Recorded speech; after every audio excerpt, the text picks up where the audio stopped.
할렐루야. 하나님께서 주시는 은혜와 평강이, 하나님께서 주시는 안전함과 건강함이 오늘 함께 예배하는 여러분의 삶 속에 가득하시기를 주님의 이름으로 축원합니다. 사랑하는 여러분, 대한민국의 대표적인 웹툰 작가이자 극작가로 활동하고 있는 강풀이라는 작가를 아시나요? 강풀. 주요 작품으로는 순정만화, 바보, 무빙, 조명가게 등이 있고 작품의 10편 중에 6편이 영화 또는 드라마로 제작이 되었습니다. 그만큼 그의 작품의 스토리가 독특한 상상력과 생동감 있는 캐릭터로 구성이 되어서 재미있다는 뜻입니다.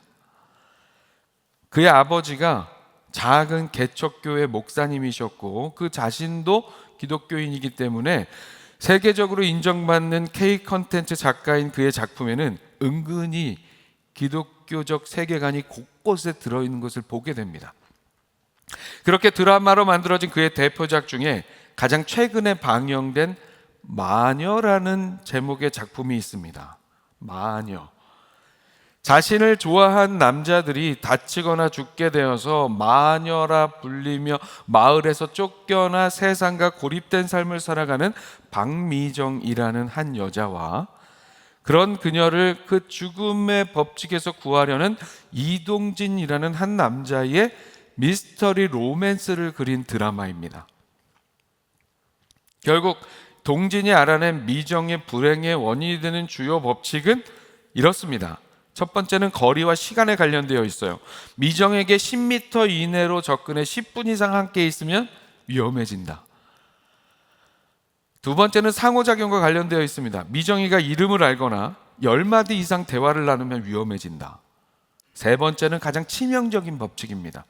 미정에게 일방적으로 사랑을 고백하면 반드시 죽는다. 이 동진이라는 등장인물은 이러한 법칙과 관련된 현상을 맹신하지 않아요. 맹신하지 않고 통계학적으로 접근하면서 이 법칙의 허점과 변수를 찾아내기 시작합니다. 그런 상황 속에서 이 동진은 미정을 향한 확고한 사랑과 그녀를 구해낼 수 있다는 확고한 믿음으로 스스로 그 죽음의 법칙을 검증하기 위한 위험을 감수합니다. 그 과정에서 그는 여러 위험에 처하게 되지만, 실제 위험에 처하게 되지만 결국 죽음을 맞이하지 않습니다. 마녀라는 드라마 제목이 우리 신앙인들에게 약간의 거부감을 주는 것이 사실이지만 이 드라마는 기독교적 세계관을 잘 드러내고 있습니다. 이 드라마에서 죽음의 법칙이란 미스터리한 현상처럼 보였지만 실제로는 사람들의 편견과 두려움으로 인한 사회적인 낙인, 편견, 혐오와 차별을 의미합니다.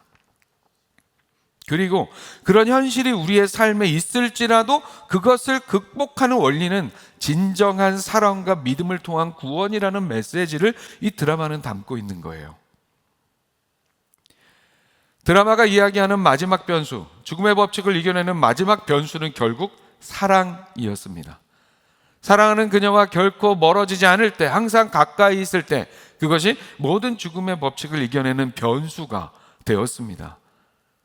사랑하는 여러분, 그래서 결국에는 서로 딱 붙어있는 진정한 사랑과 믿음이 필요하다는 것이 이 드라마가 하고 싶은 진짜 이야기인 거예요. 우리는 찬송의 가사로 이런 고백을 하고는 합니다. 이 세상에 죄악된 일이 많고 참 죽을 일 쌓였구나. 사랑하는 여러분, 이 가사의 고백처럼 우리가 살아가는 이 세상에는 죄악된 일이 많고 참 죽을 일이 쌓여 있습니다. 죽을 일, 죽을 것 같은 일, 정말 너무도 그런 일들이 쌓여 있어요. 그게 우리의 삶의 현실입니다. 그러나 이 찬송가는 여기에서 끝나지 않습니다. 이어서 이렇게 고백하죠. 내 주 예수 날 건져 주시오니. 누가요? 내 주 예수 날 건져 주시오니 그 평안히 쉬리로다. 아멘. 이렇게 찬송가로 고백하듯이 죄악된 일, 참 죽을 일이 쌓여있는 그 모든 현실을 결국 이겨내게 하는 그런 현실 속에서도 결국 우리에게 평안을 누리게 하는 변수가 바로 예수 그리스도입니다. 사랑하는 여러분, 그래서 우리는 항상 우리 구주 예수 그리스도와 항상 가까이 있어야 합니다. 멀리 떨어져서는 안 됩니다. 멀리 떨어지면 위험합니다. 가까이 있으면 안전합니다. 오늘 본문 말씀 속에 바로 그렇게 예수님께 가까이 함으로 참으로 죽을 것 같은 죽을 일 쌓인 공고한 삶에서 평안한 쉼의 삶을 얻은 인물이 등장합니다. 오늘 이 인물이 예수님께 가까이 다가갔던 이야기를 통해서 우리의 신앙의 삶이 어떤 삶이 되어야 하는지에 대한 중요한 영적 교훈과 은혜를 함께 나누겠습니다. 우리 화면 보시고 함께 읽어보겠습니다. 시작. 어떻게든 예수님께 가까이 나아가는 삶이 되어야 합니다. 사랑하는 여러분, 우리는 어떻게든 예수님께 가까이 나아가는 삶이 되어야 합니다. 예수님께 딱 붙어있는 삶이 될 수 있어야 합니다. 왜 그렇습니까? 예수님 가까이가 안전한 자리요, 은혜의 자리요, 기적의 자리이기 때문입니다. 오늘 본문의 이야기가 그 사실을 증거합니다. 오늘 우리가 본문으로 만나는 이야기는 그렇게 어떻게든 예수님께 가까이 다가가려 했던, 어떻게든 예수님께 가까이 다가가 닿으려 했던 한 여인의 이야기입니다. 예수님께서 거라사인의 지방에서 한 사람에게 들어있던 군대 귀신들을 2,000마리의 돼지떼를 이용해서 내어 쫓으신 후에 다시 배를 타고 갈릴리 서쪽에 가버나움으로 오셨습니다. 이에 예수님을 기다리던 많은 사람들이 예수님께 몰려들었어요. 그때 예수님을 참으로 간절함과 갈급함으로 기다리던 회당장 야이로라는 사람이 큰 무리의 사람들 사이를 헤치고 예수님께 다가갑니다. 그는 많은 사람들이 보는 그 앞에서 예수님의 발 앞에 엎드리며 자신의 어린 딸이 죽게 되었으니 예수님께 그 딸에게 안수하여 낫게 해달라고, 살려달라고 간청합니다. 예수님은 그의 간청을 들으시고 그와 함께 그의 집으로 발걸음을 옮기십니다. 수많은 사람들이 예수님을 에워싸고 그 길을 따르며 서로 부딪히고 밀치는 무질서한 상황이 이어집니다. 그런 와중에 이 야이로처럼 참으로 간절히 예수님을 만나고 싶어 하지만 야이로가 그랬던 것처럼 드러나게 무리들 틈을 헤치고 예수님 앞에 다가가지는 못하던 여인이 있었습니다. 바로 오늘 본문의 주인공입니다. 본문은 그녀에 대해서 이렇게 설명합니다. 12해를 혈루증으로 알아온 한 여자가 있어 많은 의사에게 많은 괴로움을 받았고 가진 것도 다 허비하였으되 아무 효험이 없고 도리어 더 중하여졌던 차에 이 여인은 12해 동안 하혈을 하는 혈루증으로 고생을 해왔습니다. 오랫동안 하혈이 멈추지 않는 만성 출혈병이었습니다. 이런 병은 그 자체가 지속적인 피로감, 빈혈, 무기력을 동반하는 일상생활을 어렵게 하는 정말 어려운 힘든 병이었습니다. 하지만 그보다 더 힘든 것이 한 가지 더 있었는데 여성으로서 정상기간이 아닌데도 피가 계속 흐를 경우에 부정한 사람으로 취급되는 율법의 조항 때문이었습니다. 이 여인은 율법에 의해서 부정한 자로 낙인이 찍혔고 이 여인과 접촉한 사람을 비롯한 모든 것들도 다 부정하게 여겨졌습니다. 결과적으로 이 여인은 가정과 이웃 공동체에서 떨어져 살아야 했고 예배를 비롯한 종교 활동에서도 제외되는 처지였습니다. 육체적 병의 고통과 불편함뿐만이 아니라 사회적 고립, 정서적 외로움, 영적 단절감까지 겹쳐져 있는 정말 복합적인 고통 속에 살고 있던 여인이었습니다. 이 여인은 많은 의사에게 괴로움을 받았습니다. 의사들이 그녀를 괴롭혔다는 의미보다는 치료 과정 자체가 매우 힘들고 고통스러웠다는 의미입니다. 당시 고대 의술은 특히나 오늘의 과학적인 의학과는 거리가 멀었기 때문에 치료의 과정 자체가 큰 고통과 어려움을 수반하는 경우가 많았던 거죠. 뿐만 아니라 아무리 용하다는 의사를 다 찾아다녀 봐도 치료가 되지 않으니까 의사를 만나는 일 자체도 계속해서 희망 고문이에요. 실망이 되고 괴로운 일이 아닐 수가 없었던 거죠. 뿐만 아니라 이 병을 어떻게든 고쳐보고자 하는 간절함으로 의사들을 만나는 과정에서 모든 일들을 시도해보는 과정에서 재산을 다 쏟아부어서 결국 경제적 파탄의 지경에 이르게 되었습니다.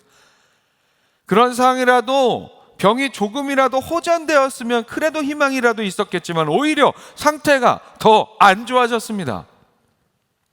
인간적인 모든 방법은 끝나버렸고 긴 고통의 터널에는 끝이 없어 보였습니다.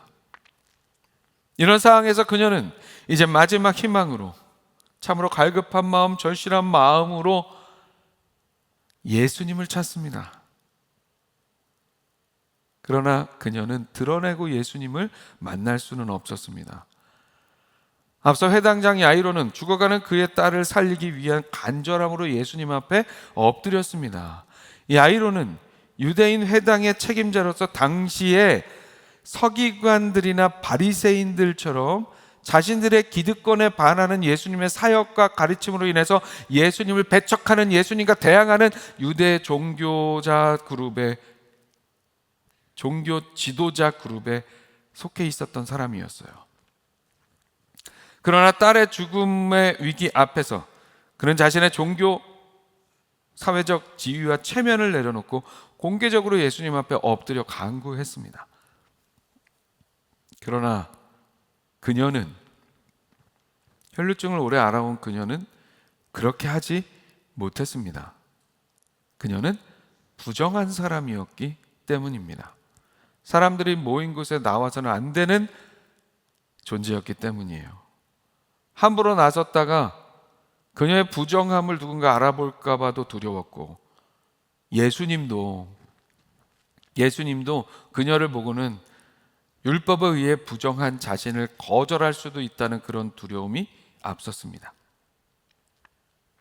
그럼에도 불구하고 그녀의 갈급함은 그녀로 하여금 그런 종교사회적인 율법적인 장벽, 그녀를 가로막는 모든 두려움을 뒤로하고 필사적으로 일단 예수님께 가까이 다가가게 했어요. 그러나 그녀는 여전히 드러내고 공개적으로 예수님을 찾을 수는 없었어요. 결국 그녀는 인생 가장 큰 용기를 내어서 서로 밀치며 부딪히는 사람들 틈을 몰래 파고들어 예수님의 뒤로 다가갑니다. 그렇게 예수님께 가까이 다가가서 예수님의 뒤에서 아무도 모르게 예수님의 옷 가장자리에 손을 댑니다. 어떤 일이 벌어졌습니까? 손을 대는 즉시 혈루증이, 그동안 아무리 용하다는 의사를 만나봐도 어떤 방법을 찾아봐도 낫지 않던, 인간의 의술과 노력으로는 전혀 해결되지 않았던 오래된 혈루증이 그 즉시 그쳤습니다. 12의 그녀를 괴롭혔던 혈루증이 나았습니다. 그녀는 기적을 경험하게 되었습니다. 사랑하는 여러분, 저는 예배 때로 이렇게 대표 기도를 담당하신 분들이, 오늘 권사님 기도해 주신 것처럼 대표 기도를 담당하신 분들이 기도하실 때 종종 이 말씀의 여인이 떠오르고는 합니다. 왜 그럴까요? 우리는 기도할 때 이렇게 간구할 때가 있습니다. 이렇게 간구할 때가 있어요. 오늘 선포되는 말씀을 통해서 치유와 회복을 경험하게 하여 주시옵소서. 오늘 예배에 참석한 모든 분들이 예배를 통해서 치유와 회복을 경험하게 해 주시옵소서라고 그렇게 기도하는 경우들이 있어요. 순간 설교자인 저는 그 기도 중에 이런 생각을 합니다. 오늘 설교는 치유와 회복의 설교가 아닌데,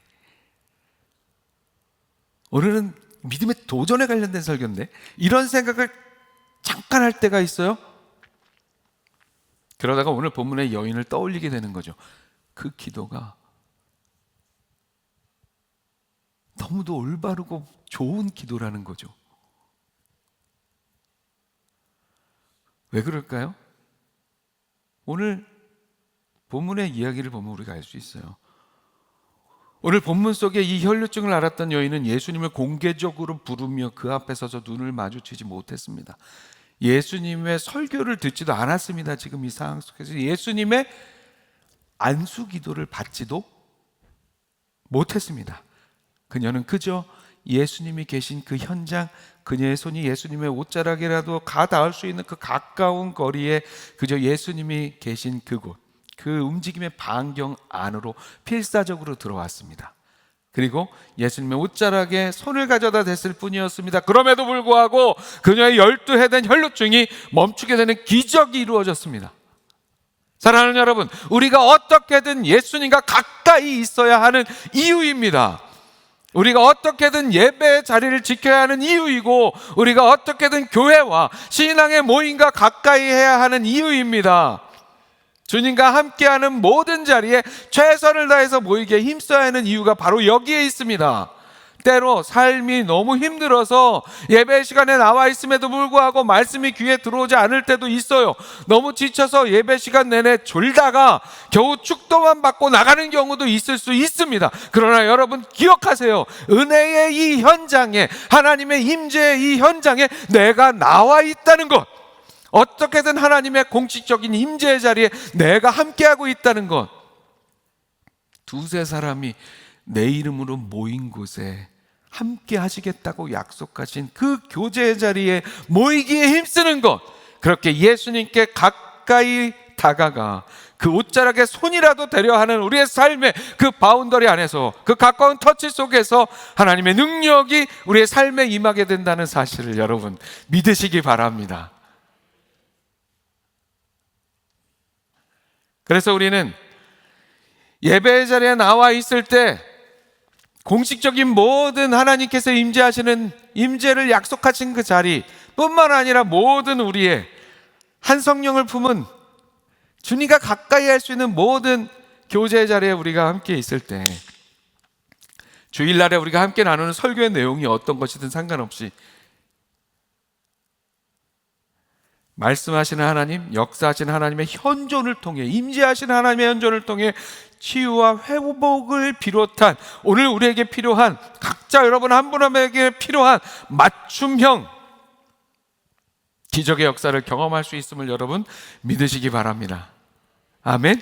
사랑하는 여러분, 오늘 말씀을 통하여 그 사실을 기억하고 어떻게든 예수님 가까이에 거하는 신앙의 삶이 되시기를 소망합니다. 예수님과 가까이 하는 의미가 되는 모든 은혜의 자리에 항상 함께하기 위하여 최선을 다하는 우리 모두가 될 수 있기를 축복합니다. 화면 보시고 다시 한번 할 게 있습니다. 시작. 예수님께 가까이 나아가면은 간절한 믿음과 사랑이 있어야 합니다. 사랑하는 여러분, 우리가 예수님께 어떻게든 가까이 하려는 그 일에는 예수님과 함께 할 때 우리가 받을 은혜와 역사에 대한, 예수님께서, 하나님께서 이루어 주실 그 은혜와 역사에 대한 온전한 믿음과 또한 우리에게 기꺼이 은혜를 베풀어 주시는 예수님에 대한 사랑이 있어야 합니다. 예수님께 가까이 하는 삶이, 물리적으로 가까이 하는 삶이 최우선적으로 우리가 실천해야 하는 삶이지만, 예수님께 가까이 하려는 열심은 무슨 그 블랙 프라이데이라는 거 아시죠? 엄청나게 세일하는 기간을 블랙 프라이데이라고 하잖아요. 블랙 프라이데이에 사고 싶은 물건 싸게 사고 싶어서 소위 오픈런 하는 것과 같은 그런 마음과는 본질적으로 달라야 합니다. 예수님께 가까이 물리적으로 가는 일에 최선을 다해야 하지만 우리의 진심은 그런 블랙 프라이데이 오픈런과는 그 마음 자세가 본질적으로 달라야 한다는 거예요. 제가 오래전에 안산에 있는 꿈의 교회에서 전도사로 사역할 때 제자 캠프라는 청소년 사역을 함께 했습니다. 여름방학과 겨울방학에 한 회차에 적으면 1,500명, 많으면 2,000명 정도가 청소년과 선생님들이 함께 참여하는 캠프를 진행을 했는데요, 스태프로. 그런데 제가 그 행사에 처음으로 참여한 그 회차에서 경험이 전무했죠. 처음이에요. 경험이 별로 없음에도, 별로 없는 게 아니죠. 아예 그 캠프는 처음임에도 불구하고 교만하게 행동했다가 큰일을 당할 뻔했던 일이 있습니다.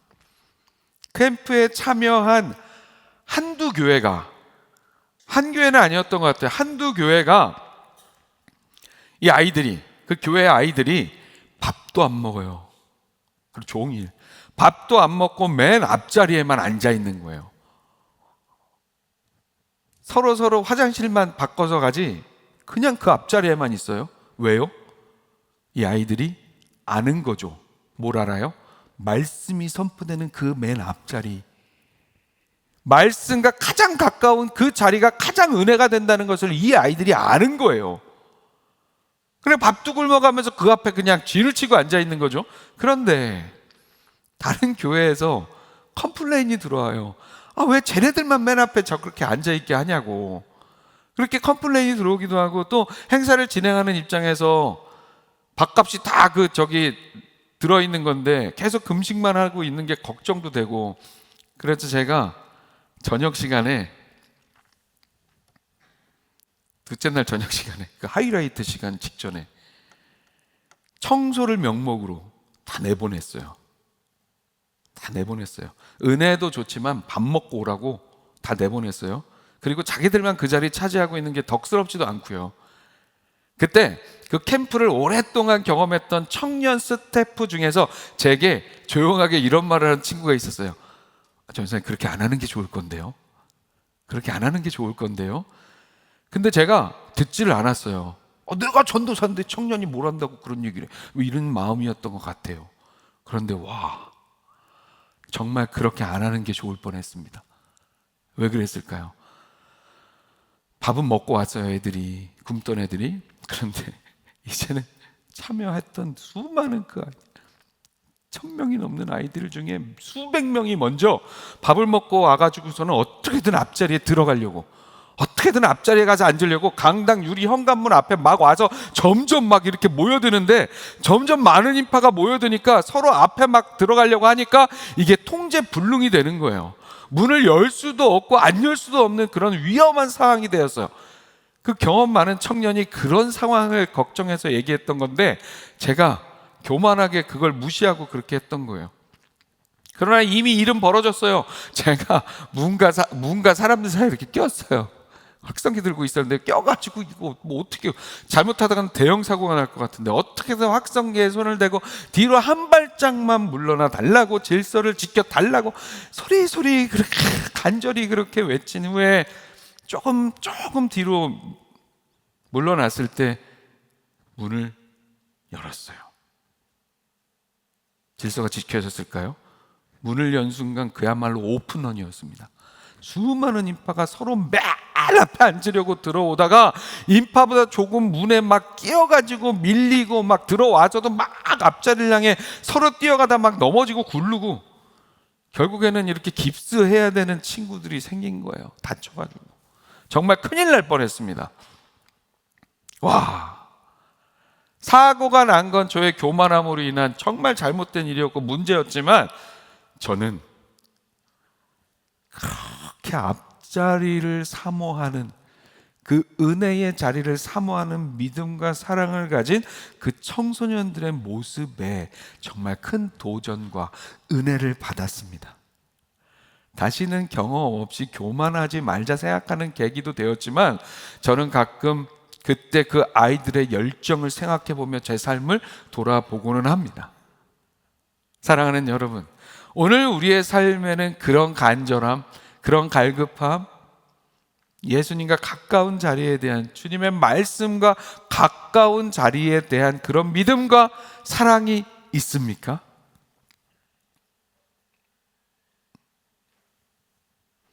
그래도 예배에는 가야 되니까 가자 하고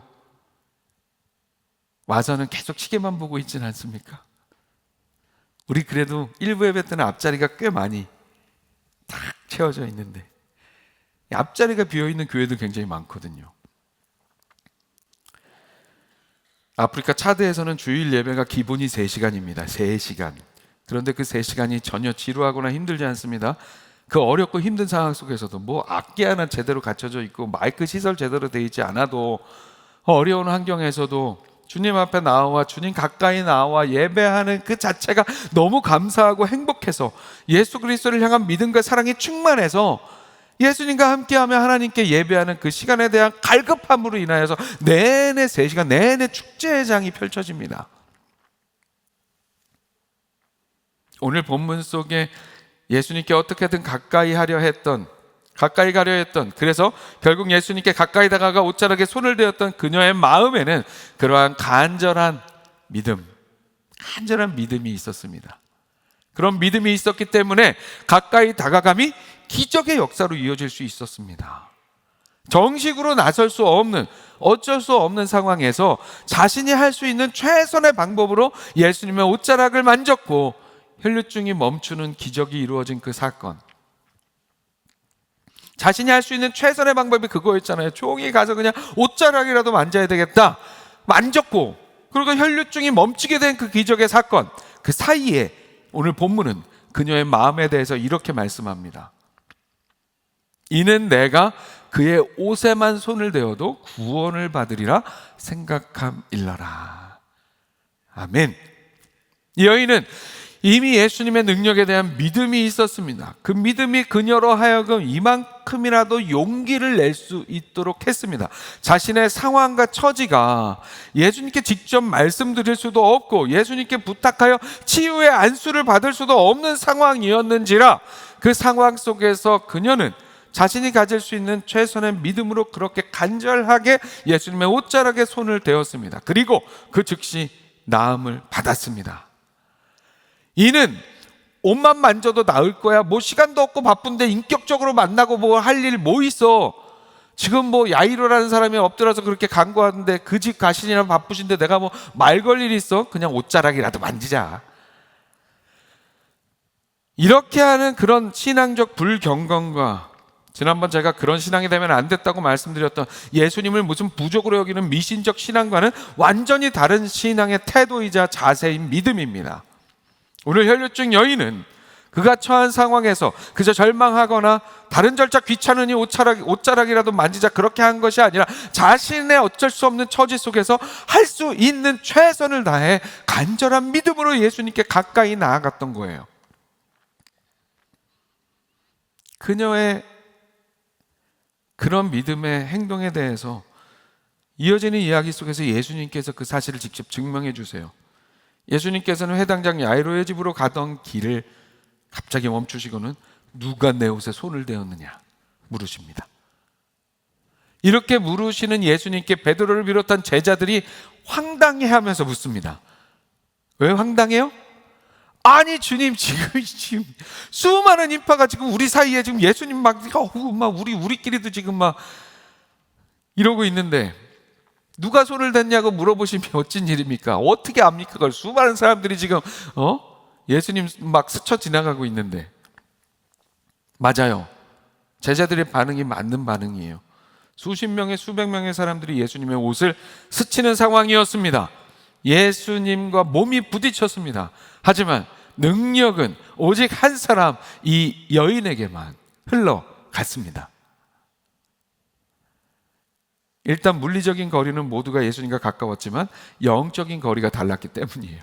이 인파 속에 많은 사람들에게 예수님은 그저 유명한 선지자이거나 뭔가 기적을 행할 것 같은 구경거리에 불과했습니다. 하지만 이 여인에게 예수님은 나의 유일한 소망, 내 생명이었습니다. 사랑하는 여러분, 우리는 어떻게든 예수님과 가까이 하는 자리에 있기 위해 최선을 다해야 합니다.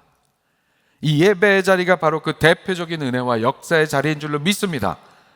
그러나 단순히 그냥 가까이만 있거나 호기심 혹은 그야말로 부적신앙으로 이 자리에 있는 우리가 되지 않기를 소망합니다. 물리적으로 뿐만이 아니라, 물리적으로 가까워야 하는 건 너무도 당연한 거고요, 물리적으로 뿐만 아니라 우리는 영적으로도 예수님과 가까이 하려는 삶을, 그 일을 위해 최선을 다하는 그런 삶을 살아야 합니다. 오늘 본문 속에 그저 군중들의 한 사람이 아니라 주님 아니면 안 됩니다 하는 그 믿음으로, 주님밖에 없습니다, 주님이 나의 유일한 소망입니다 하는 그 믿음으로 어떻게든 주의 옷자락에 손이라도 대려는 그 간절한 믿음으로 주님 가까이에서 주님을 붙드는 그런 여러분들 모두가 되시기를 축복합니다. 주님의 능력은 바로 그 간절한 믿음의 통로를 타고 우리에게 흘러오는 줄로 믿습니다. 이 여인의 그 간절한 믿음은 곧 예수님과 함께하는 사랑으로 이어집니다. 예수님은 그렇게 그냥 지나가지 않으시고 야이로의 딸이 죽어가는 상황 속에서도 굳이 바쁜 길을 멈추어 서서 예수님의 옷에 몰래 손을 댄 이 여인을 찾으셨습니다. 왜 그렇게 하셨을까요? 예수님은 그녀가 예수님과 온전한 사랑의 관계에 거하도록 하시기 원하셨기 때문입니다. 만약에 여인이 몰래 치유받았어요. 치유가 딱 됐어요, 진짜. 그리고 그냥 몰래 또 그대로 그냥 돌아가 버렸다면 어떻게 되었을까요? 그랬다면 그녀는 예수님과의 인격적인 사랑의 관계를 경험하지 못하고 평생 예수님을 그저 병 고쳐주시는 신비한 분 혹은 예수님의 옷을 마법의 부적 정도로 생각했을지도 모릅니다. 만졌더니 진짜 나섰어. 이것은 신앙이 아니죠. 제대로 된 신앙이 아니에요. 인격적인 관계를 이루는 신앙이 아니라 미신입니다.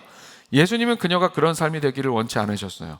예수님은 그녀를 군중 속에서 불러내서 그 군중들 앞에 세우십니다. 그리고 그녀에게 이렇게 말씀하십니다. 딸아, 내 믿음이 너를 구원하였으니 평안히 가라. 내 병에서 놓여 건강할지어다. 아멘. 예수님은 군중들 앞에서 공개적으로 그녀에게 이렇게 말씀하십니다. 딸아, 딸아, 내 믿음이 너를 구원하였으니 평안히 가라. 내 병에서 놓여 건강할지어다. 이 말씀은 공개적으로 그녀의 사회적, 종교적 신분을 회복시켜주는 공개 선언이었습니다. 지난 12년 동안 그녀는 누구의 아내도 엄마도 이웃도 되지 못한 채 부정한 여자, 저주받은 여자로 불렸습니다. 그런 그녀를 예수님께서는 하나님의 가족으로서의 가장 친밀한 호칭으로서 딸이라 부르셨습니다. 이제 그녀는 그렇게 하나님의 가족으로서의 온전한 사랑의 관계 안으로 초대되었습니다. 예수님은 그녀의 육신의 병뿐만이 아니라 마음의 병까지도 깨끗하게 치유해 주시고 그녀에게 평안을 허락하셨습니다. 예수님을 멈춰 세운 것은 옷자락을 잡은 손 자체가 아니라 거기에 담겨있는 주님을 향한 믿음이었습니다.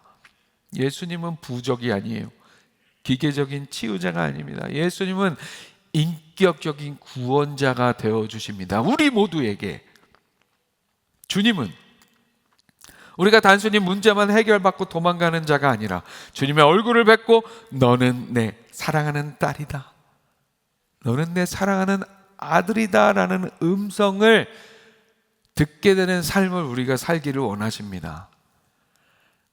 그런 삶이 되기 위하여 간절한 믿음과 사랑으로 예수님께 가까이 다가가는, 예수님께 가까이 다가가기 위해 최선을 다하는 우리 모두가 될 수 있기를 축복합니다. 말씀 마칩니다. 사랑하는 여러분, 오늘 이 자리가 바로 예수님의 옷자락인 줄로 믿습니다. 내 상황이, 내 죄가, 내 부끄러움이 주님 앞에 나서기 힘들게 할지라도 때로는 나의 어떤 영적 나태함, 게으름, 어떤 그런 신앙의 침체기 이런 것들이 나를 둘러쌀지라도 오늘 말씀 기억하세요. 포기하지 말고 어떻게든 주님 가까이로 나오는 우리가 되기를 소망합니다. 그렇게 오늘 말씀 기억하면서 일단 가장 먼저는 물리적으로 예수님께 가까이 하는 삶이 되어야 합니다. 하나님의 임재의 약속이 되어 있는 공적인 모든 예배 자리를 비롯한 주님이 함께하기로 약속한 두세 사람이 그 이상이 함께 모인 모든 신화의 교제 자리에 물리적으로 함께 할 수 있어야 해요. 그리고 물리적인 가까움에서 끝나는 게 아니라 간절한 믿음과 사랑으로 영적으로도 예수님께 가까이 하는 그런 삶이 되어서 오늘 말씀 속의 여인이 경험한 것과 같은 우리 모두에게 필요한 하나님의 놀라운 기적의 역사가 맞춤형 은혜로 이루어지는 그것을 경험하는 우리 한 사람 한 사람이 될 수 있기를 주님의 이름으로 축원합니다. 아멘. 기도하겠습니다. 사랑과 은혜 하나님, 오늘도 귀한 예배 가운데 말씀으로 우리를 만나주심에 감사드립니다. 오늘 주신 말씀의 영적 교훈과 은혜를 나의 것으로 삼아 어떻게든 무슨 방법을 써서든 일단은 물리적으로 예수님과 가까이 하기 위해 최선을 다하는 우리가 되게 하여 주시옵소서. 예수님과 가까이 하는 것이 우리의 살 기름을 잊지 않게 하여 주시고, 예수님과 물리적으로 가까운 삶과 함께 간절한 믿음과 사랑으로 영적으로도 예수님과 가까이 하는 우리의 신앙의 삶이 되게 하셔서 예수님과 가까이 함으로 하나님과 가까운 삶이 되어 놀라운 기적과 같은 역사의 은혜의 주인공으로 살아가는 우리 모두가 되도록 성령 하나님께서 우리를 붙들어 인도하여 주시옵소서. 주시는 모든 은혜에 감사드리며 예수 그리스도의 이름으로 기도합니다. 아멘.